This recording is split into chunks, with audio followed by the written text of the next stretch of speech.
네, 요한계시록 19장 11절부터 21절 함께 읽겠습니다. 네, 오늘 수요일 저녁에도 주님 전에 나와 함께 하나님 말씀 듣고 또 하나님 이렇게 예배하는 우리 모든 성도님들 주님께서 놀라운 은혜로 채워주실 줄로 믿습니다. 네, 오늘 이 저녁에도 말씀으로 새해 얻으시기를 축복합니다. 네, 말씀으로 우리 심령이 깨어나시기를 축복합니다. 요한계시록 19장 11절에 보니까 또 내가 하늘이 열린 것을 보니 보라 백마와 그것을 탄 자가 있으니 그 이름은 충신과 진실이라 그가 공의로 심판하며 싸우더라.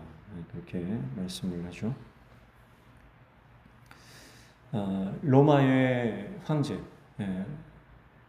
장군은 전쟁에서 승리한 이후에 행진을 합니다. 그래서 승전가를 부르며 퍼레이드를 벌이죠. 그래서 승리한 전리품들을 가지고 돌아오는 그 입성하는 그 장면은요, 큰 축제의 현장이 됩니다.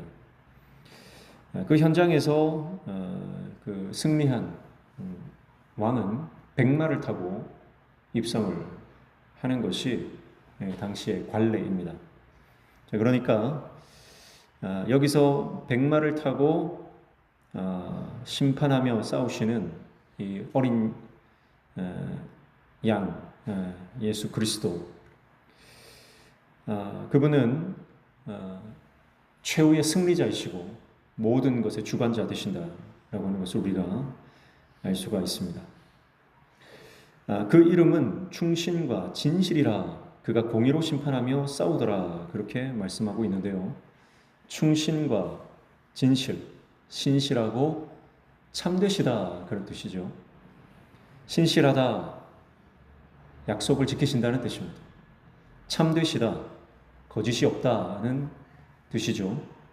그래서 예수님은 반드시 약속하신 말씀을 지키시는 분이고 반드시 그 약속을 성취하시는 분입니다. 사람은 약속을 해도 잘 지키지 못하는 경우가 많이 있습니다. 일부러 거짓으로 약속을 하는 경우가 그렇죠. 내가 꼭 이렇게 해줄게 했지만 사람의 약속은 쉽게 깨어져 버립니다. 그리고 내가 그 약속을 지키고 싶어도요, 능력이 없어서 힘이 없어서 지키지 못하는 경우도 있습니다. 내가 행복하게 해줄게 했는데 행복하게 해줄 능력이 없는 거예요. 그런 경우에는 그 능력이 없기 때문에 환경이나 상황들 때문에 지킬 수도 없는 그런 상황이 벌어지는 것입니다.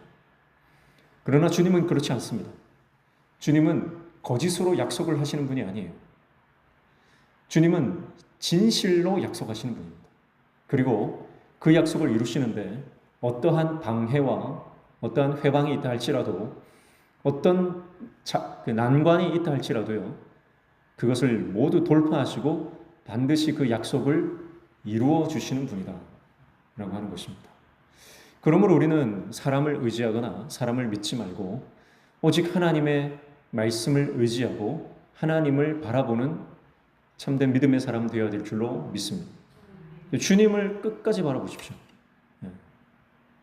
그래서 믿음이라고 하는 것은 여러 번 강조하지만 주님을 바라보는 것, 그런데 그냥 바라보는 것이 아니라 24시간 주님을 바라보는 것입니다. 24시간 주님을 바라보는 것이 우리가 주님을 믿는 믿음이고요. 24시간 내가 주님을 바라본다라고 하는 것은 주님을 인정하고 인식하고 살아간다는 것입니다.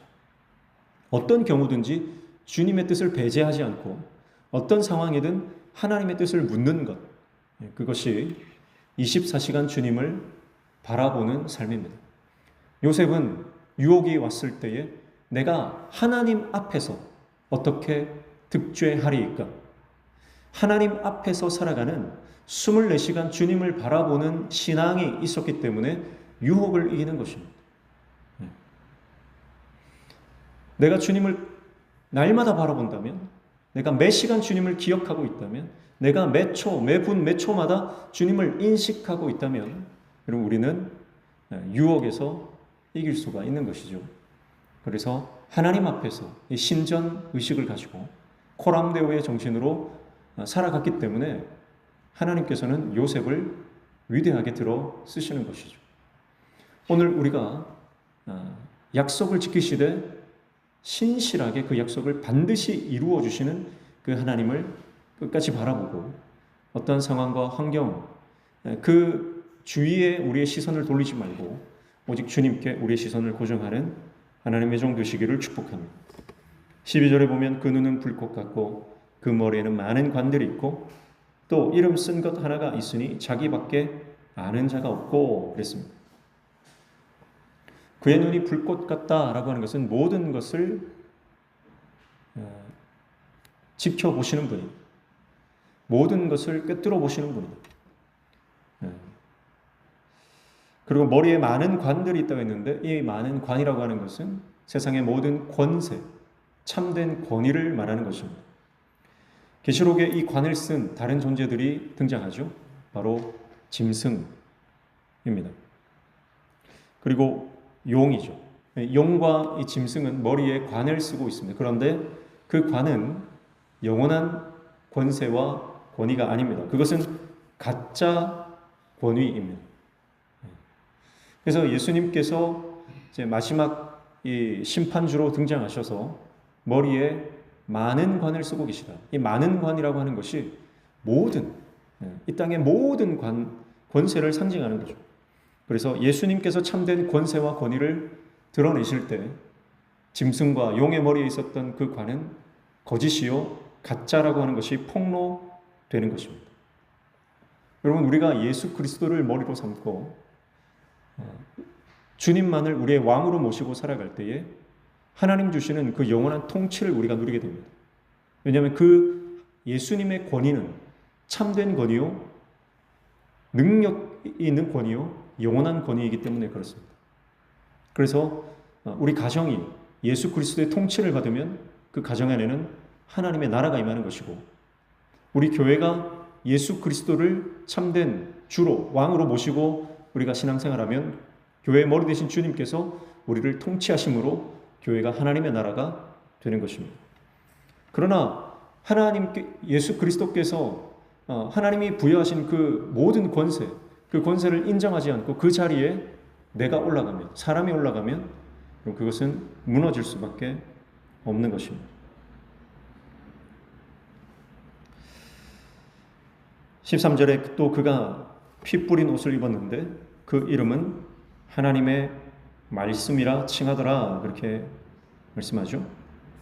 자, 피 뿌린 옷을 입었다. 그렇게 말씀을 하고 있습니다. 자, 예수님의 옷에 피가 묻어 있다. 그렇게 말해요. 그런데 이 피는 누구 피입니까? 원래라면요, 이 피는 대적의 피여야 합니다.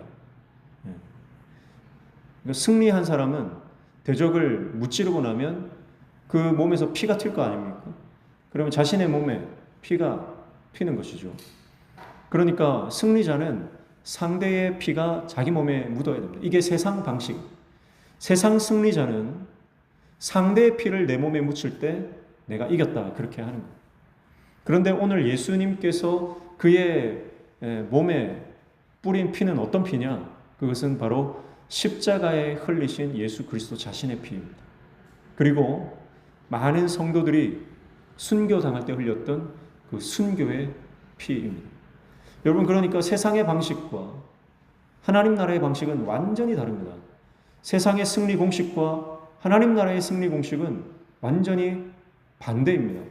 세상 사람들은 다른 사람을 죽이고 다른 사람을 깎아내리고 다른 사람을 정죄하고 타인을 공격해서 내가 승리를 취하는 겁니다. 타인의 피를 내 몸에 묻혀서 더 높은 곳으로 올라가고 더 많은 것을 가지고 더 높은 명예를 누리는 것입니다. 그게 세상의 승리 방정식입니다. 그러나 하나님 나라의 승리 공식은 그와 정반대죠. 오히려 자기 자신의 피를 쏟음으로 승리하는 것입니다. 예수 그리스도의 희생과 예수 그리스도의 섬김과 예수 그리스도의 자기 부인과 예수 그리스도의 비움과 예수 그리스도의 죽음, 그것이 하나님 나라의 영원한 승리를 가져다 주는 것입니다. 여러분, 우리가 신앙생활하면서 여러분이 십자가의 원리를 깨닫지 못하고 여전히 세상 경쟁 구도와 세상에 착취하는 시스템을 내가 여전히 취하고 있다면 여러분, 우리는 참된 신앙인의 승리를 맛볼 수 없을 것입니다. 그래서 우리는 예수 그리스도께서 가신 그 십자가의 길을 가야 됩니다. 그 보혈을 의지하고 그 보혈의 공로를 의지하고 그 피만이 우리를 깨끗하게 하실 것이요, 그 보혈만이 우리를 정결케 하실 것이요, 우리를 구원하신다는 것을 믿고 그 보혈을 의지하고 예수님이 가신 그 길을 우리도 따라가야 하는 것입니다.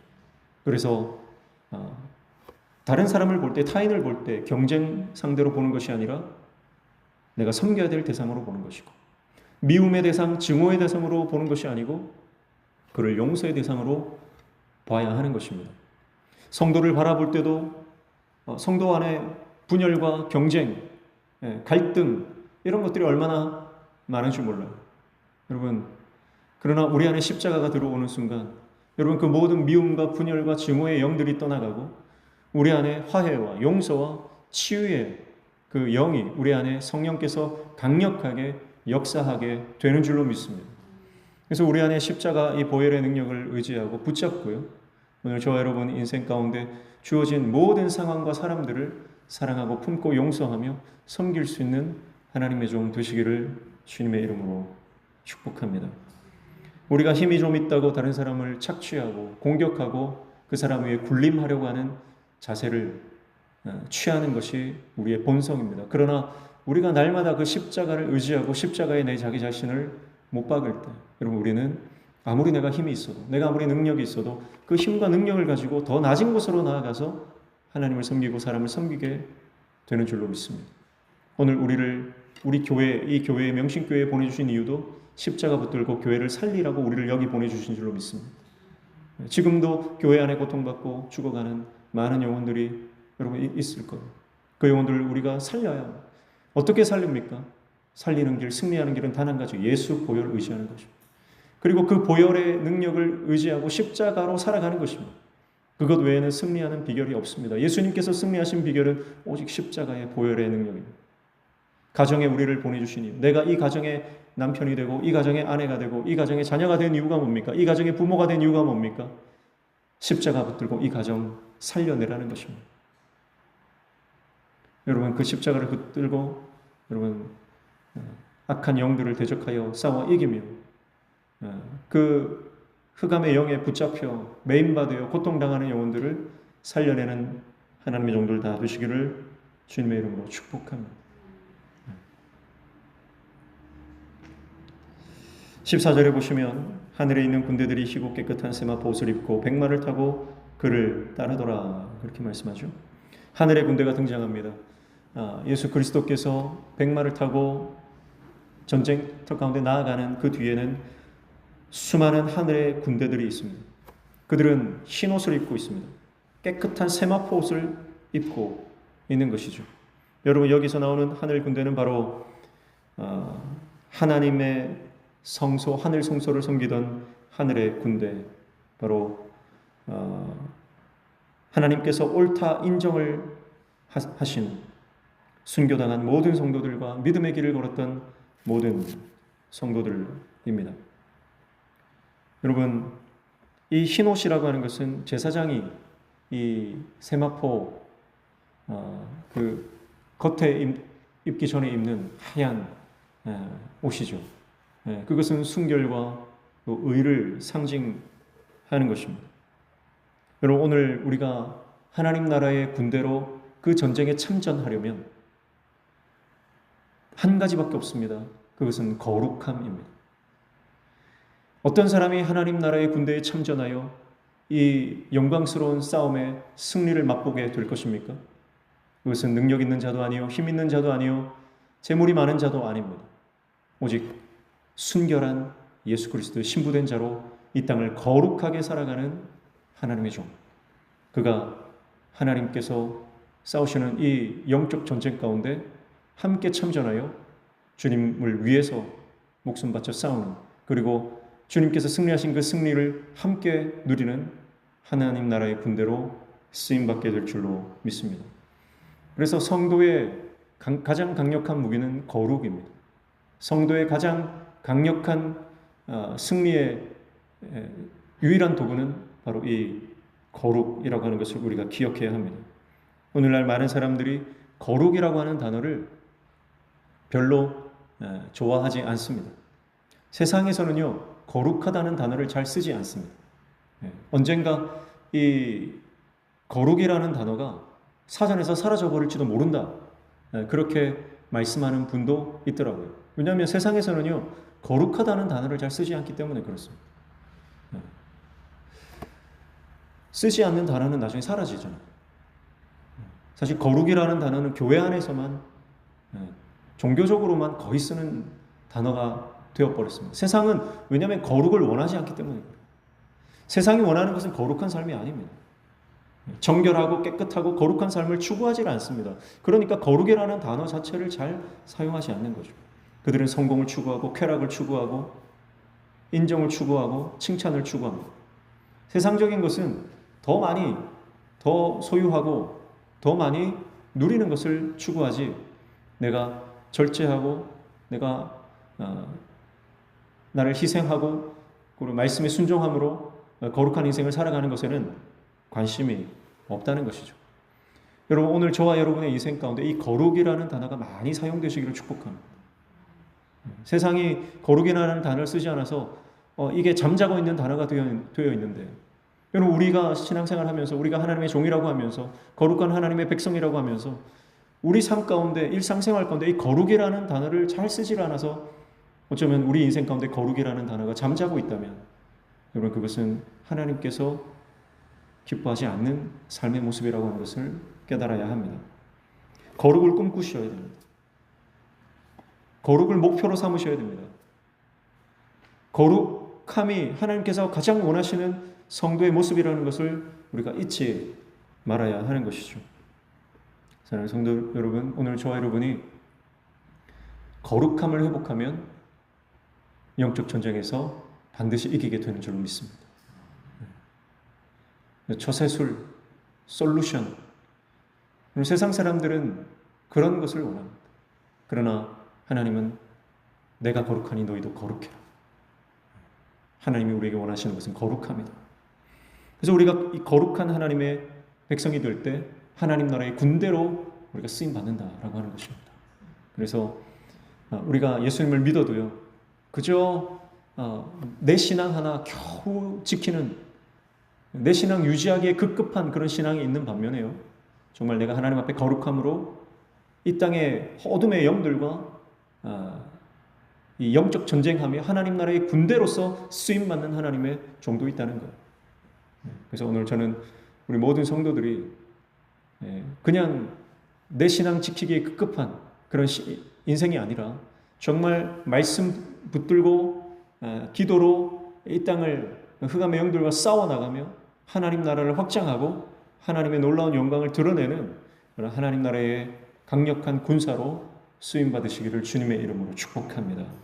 우리의 가정에서 하나님의 승리가 선포되어지고, 우리의 직장에서 하나님의 살아계심이 선포되어지고, 우리 교회에서 하나님이 하신 놀라운 일들이 간증되어질 때, 여러분, 우리는 수많은 영혼들이 우리를 통해 구원받는 역사를 우리는 보게 될 줄로 믿습니다. 거룩함입니다. 거룩함.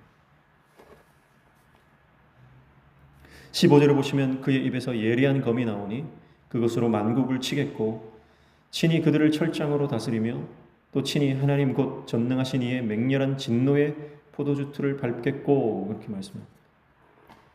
예수님께서 그 입에서 예리한 검이 나와서 만국을 치신다, 그렇게 말씀을 합니다.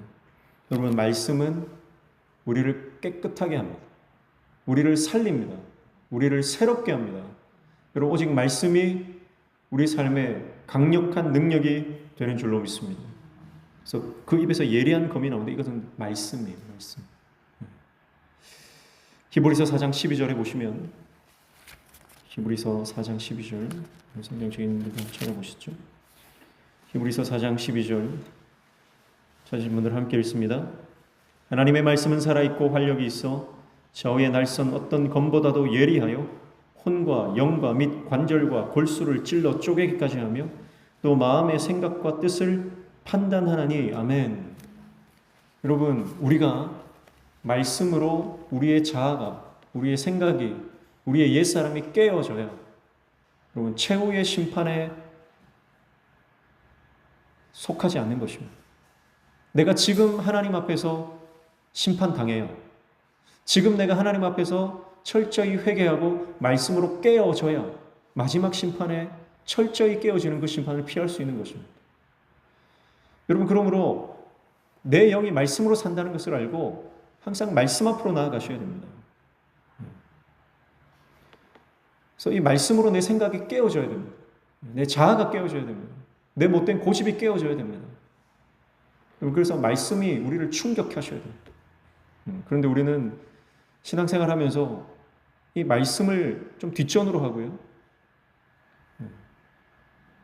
말씀은 주일날 와서 주일날 설교 한번 듣는 것으로 만족한다. 그러면 우리 영이 깨어지지 않습니다. 우리 혼이 깨어지지 않습니다. 늘 말씀을 붙들어야 됩니다. 매일 집에서, 가정에서, 직장에서, 내 삶의 자리에서 날마다 하나님 말씀을 붙잡고 그 말씀과 실험하셔야 됩니다.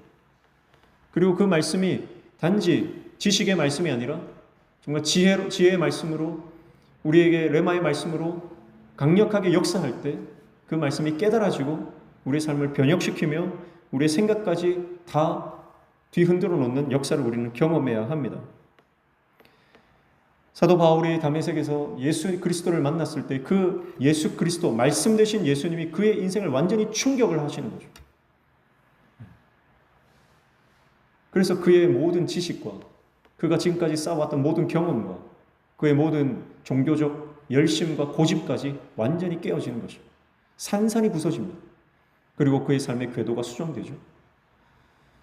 여러분, 교회를 평생 다녀도 이 예수 그리스도 말씀을 강력하게 만나는 경험이 없으면 우리는 여전히 바울이 되기 이전의 사울의 모습으로 종교 생활을 하는 것입니다.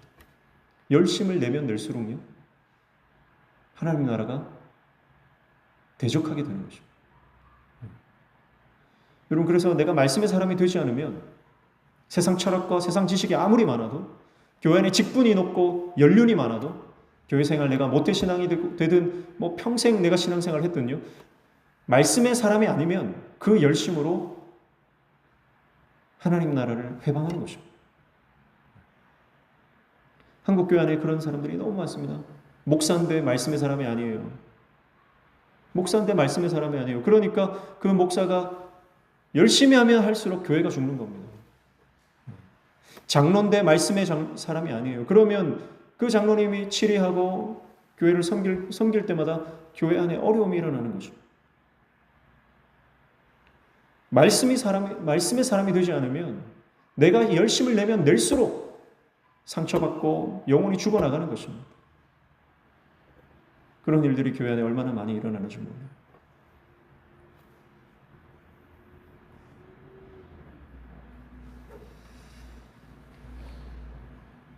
철장으로 다스려야 된다. 또 그렇게 말씀하시죠. 철장으로 다스린다. 계시록 12장 5절에 이미 등장했습니다. 철장으로 다스리는 날. 철장이라고 하는 것은 강력한 쇠 몽둥이 같은 거예요. 그러니까 강력한 능력을 말하는 거죠. 이것으로 심판하신다. 철장으로 다스리신다. 그래서 결국 회개하지 않고 끝까지 하나님 나라를 대적하고 예수 그리스도를 대적했던 모든 적그리스도 그 세력들, 바벨론이 주는 음행의 포도주를 받아 마신 세상 쾌락에 취해 있던 모든 이 땅에 회개치 않은 자들은 하나님의 맹렬한 진노의 포도주 틀을 밟겠다. 그들이 마셨던 쾌락의 포도주는 이제 진노의 포도주 틀로 바뀌어서 하나님의 철저한 심판, 예수 그리스도의 철저한 심판을 당하게 될 것이다. 그렇게 말씀합니다. 여러분, 우리 인생 가운데 있는 모든 음행의 포도주를 지금 다 버리시기를 축복합니다. 말씀과 멀어지게 하고 신앙과 멀어지게 하고 세상 쾌락에 취하게 하는 모든 음행의 포도주를 다 제거하셔야 됩니다. 그렇지 않으면 그것이 심판받을 때 우리도 거기에 있을 줄 모릅니다. 16절 보시면 그 옷과 그 다리에 이름을 쓴 것이 있으니 만왕의 왕이요 만주의 주라 하였더라. 이렇게 말씀하죠. 만왕의 왕이요 만주의 주다. 이것이 12절에 이름을 쓴 것, 자기밖에 아는 예수님밖에 모르는 이름을 쓴 것이 있는데 아마 이 이름이 아닐까 그렇게 볼 수 있겠습니다. 그 이름이 바로 만왕의 왕이요 만주의 주다.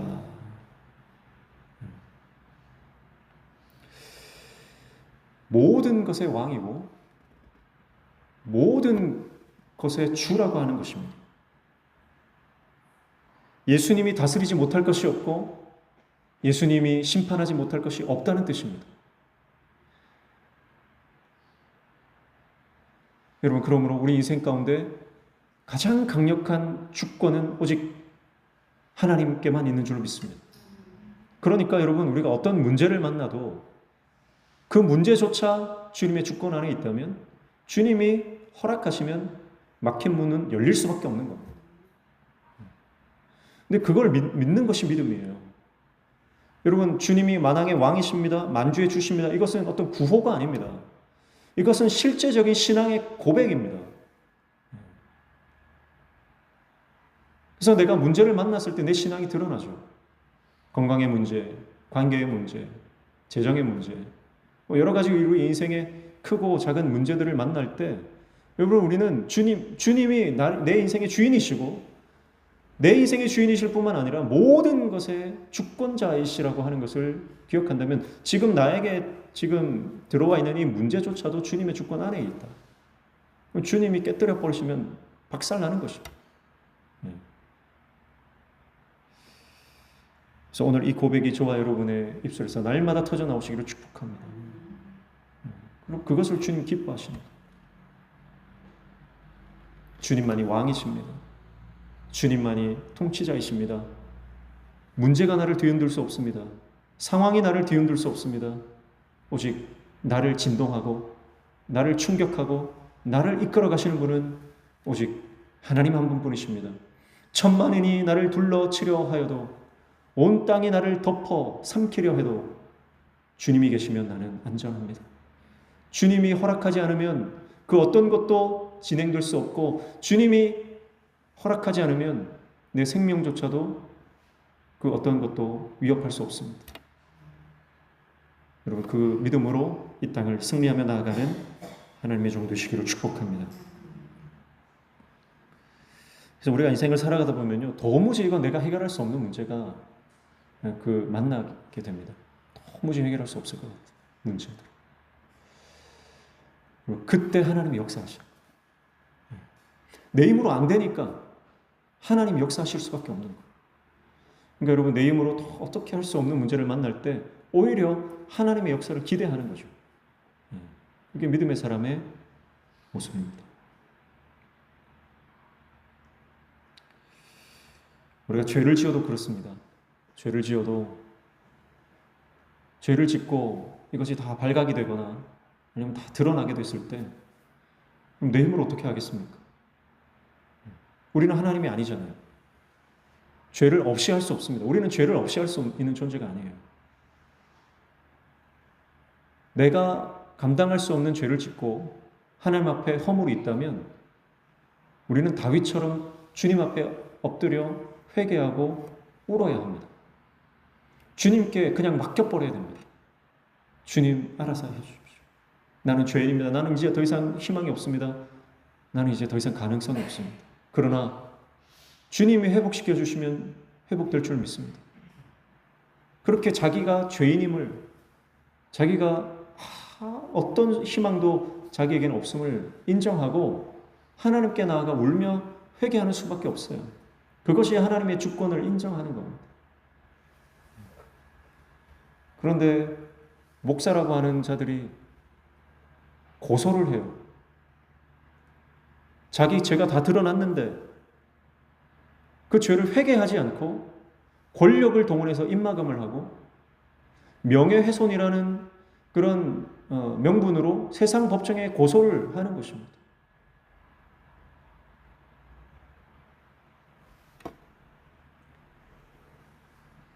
그것은 하나님이 만유해 주시고 만왕의 왕이라는 것을 인정하지 않는 거예요.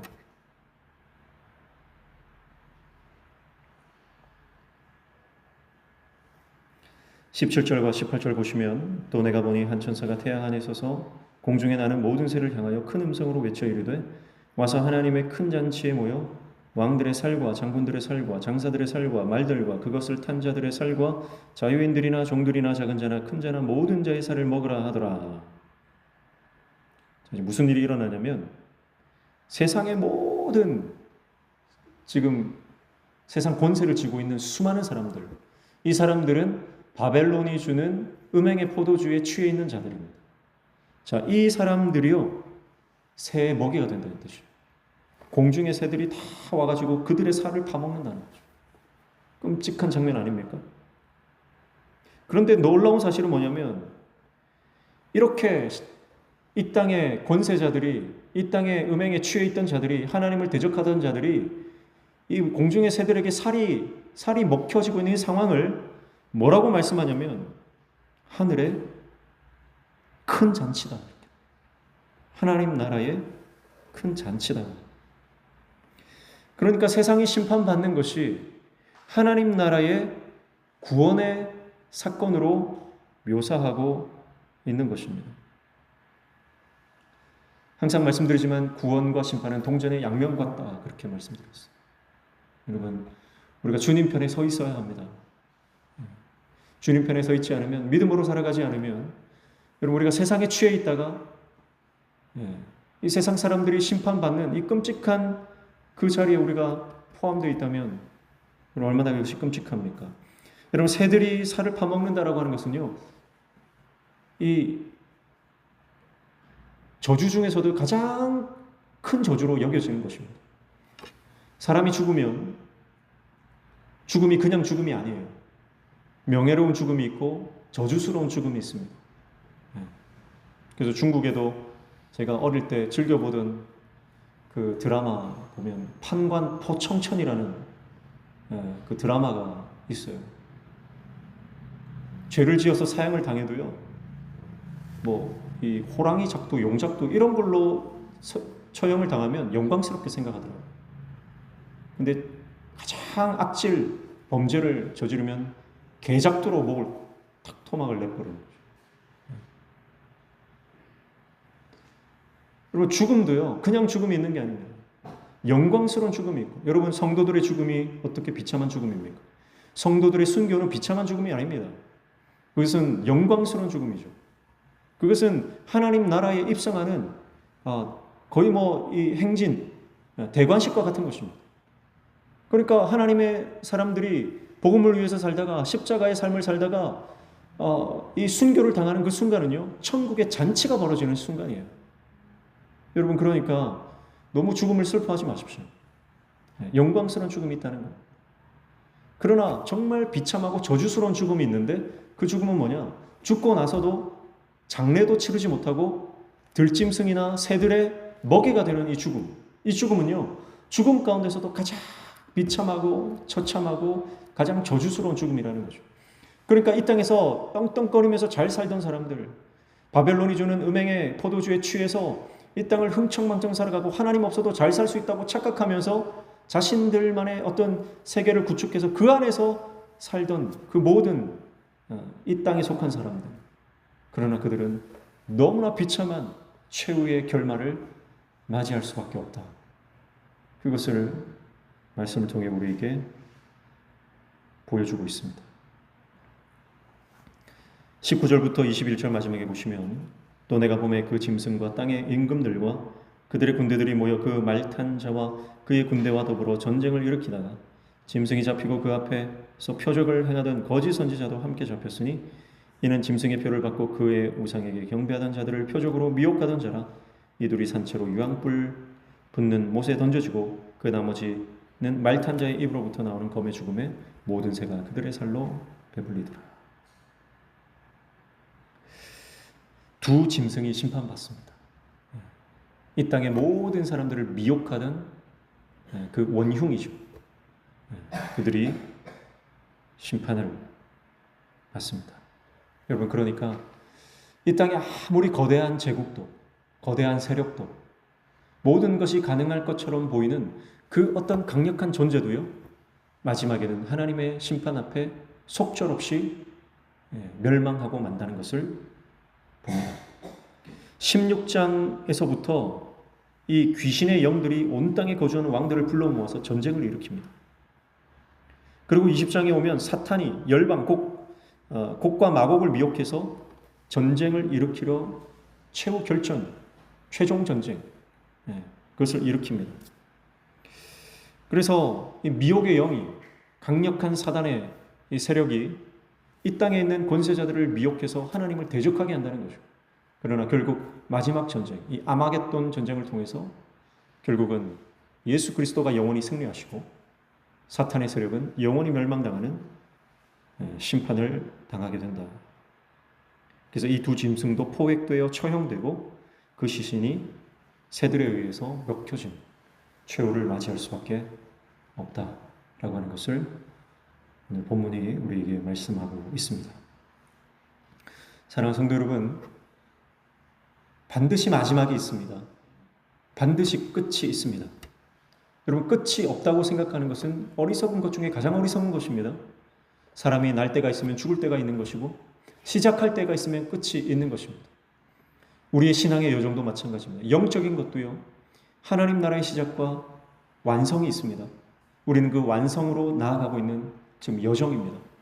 하나님의 나라는 영원히 완성될 것입니다. 여러분, 그것을 꿈꾸고 우리의 영안을 열어 그 하나님 나라를 바라보시기를 축복합니다. 지금 이 땅을 점령하고 호령하고 통치하는 것처럼 보이는 그 모든 악한 세력들을 여러분, 우리가 제대로 파악하고 지금 내가 어느 편에 서야 하는지를 믿음으로 결정해야 합니다. 때때로 우리는 영안이 닫혀져 이 땅을 아무 생각 없이 영적으로 잠든 상태로 살아갈 수 있습니다. 여러분, 그래서 우리는 깨어야 합니다. 깨어서 주님의 나라를 바라보고 이 땅에서 하나님 나라의 거룩한 군대로 영적 전쟁하며 싸워야 하는 줄로 믿습니다. 지금 이 시간에도요, 나이 불문하고 상황과 환경 따지지 않고 이 하나님 나라의 영적 전쟁을 싸우는 신실한 하나님의 사람들이 많이 있습니다. 각 지역과 모든 장소에 열방과 세계에 흩어져 있는 많은 하나님의 종들이 있습니다. 그들은 여전히 그들의 삶의 자리에서 치열한 영적 싸움을 싸우며 하나님 나라를 위해서 인생을 던지고 있습니다.